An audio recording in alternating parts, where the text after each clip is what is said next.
Kidnappers in Abuja, everyday kidnapping on Gogada Expressway, killings in Jos, fire explosions in Delta State, fire burning in Port Harcourt, explosions in Oyo State, insecurity everywhere in Nigeria. Terrorists, criminals and kidnappers are having a field day in Nigeria. Nigerians are getting kidnapped and killed every day. Yet, no single terrorists, bandits or criminals have been arrested. What a country! Pray Nigeria doesn't happen to you or your loved ones. Also last night, there was an attack at ICE World Emporia Gwarimpa, Abuja. Ibadan and Port Harcourt were also hit, all in one night. The only reasonable solution is the disintegration of Nigeria through a peaceful referendum or a bloody revolution. Nobody will beg you to join the call for Nigeria's breakup. Events in the coming days would make you beg Mazi Nnamdi Kanu and IPOB for forgiveness. They warned you, and you didn't listen. Arm yourself now before it is too late.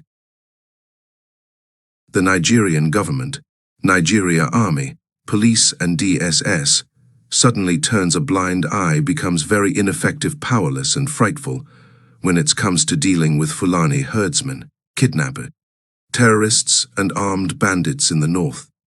Can you imagine an ex-minister of Nigeria, Isa Pantami, paying 50 million to terrorists just so they can release hostages?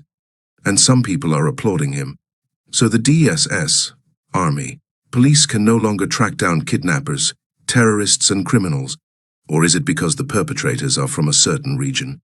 Do you have the slightest idea of what it means for someone as connected and powerful in Nigeria like Isa Pantami to pay ransom to terrorists? And you tell me Nigeria is a sane country? These people collude with these terrorists, bandits, and criminals. That's the only explanation that makes sense. Terrorists in Nigeria don't need to blackmail or threaten anyone. The government gives them access to whatever information they needed by recruiting them into the military and police. Buhari's government and the government of Tinubu have recruited lots of terrorists and thugs into the military. There is every tendency that a policeman or military man you are dealing with is either a terrorist or thug recruited into the army. Just a few weeks ago, Kano State recruited thugs into the police force. Same way Buhari recruited Boko Haram terrorists into the military. They have made the work of the terrorists easy. These terrorists now have the opportunity to climb to the top and be in charge of the police and army. It is a matter of time. There has been an attack in Abuja prison where top terrorist commanders were released by terrorists without any confrontation from the Nigerian army or police.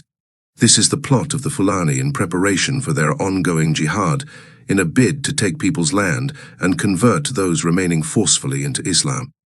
Currently, Yoruba land is more Muslims than Christians. Kwara is under the control of the Fulani already, and they have taken over the entire Yoruba forest. Now that Yoruba is in bed with the Fulani, it is a matter of time before Fulani takes over Yoruba's land and conquers her. This is why Igbo people and Biafrans in general must resist every dubious attempt by the Fulani to take over our lands and forests. And we can achieve this by supporting Mazi Nnamdi Kanu, IPOB and ESN.